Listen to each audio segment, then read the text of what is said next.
2017 সাল থেকে শিশির মনিরের সঙ্গে নির্বাচনের প্ররোচনায় এসে পরিচয় হয়, তারপরে আস্তে আস্তে কথা হয়, তারপরে ভালোবাসা হয়, প্রেম হয়, আর তারপরে হচ্ছে গিয়ে হলো 2019 সাল থেকে সে আমার সাথে ভালোবাসার শারীরিক সম্পর্ক করে যাচ্ছে।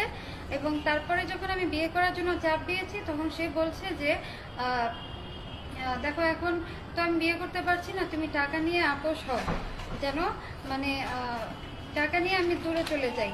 কিন্তু আমি সেটা নিতে যাচ্ছি না। আর সে হচ্ছে একটা জঘন্য লোক, এবং তার সঙ্গে তার যে জুনিয়র জায়েদ এবং তার ক্লার্ক নয়ন, এদের দুজনের সঙ্গে তার সমগামিতা সম্পর্ক আছে। খুবই খারাপ। আমি গতকালের যে ভিডিওটা রেকর্ড করেছিলাম সেটা হচ্ছে অ্যাডভোকেট মাসুদ রানার বুদ্ধিতে। তো আমি তো তখন অনেক বিপদে ছিলাম, মানে সে আমাকে যেভাবে বুঝিয়েছে আমি ঠিক সেভাবেই কাজটা করেছি, এই আর কি ঘটনা।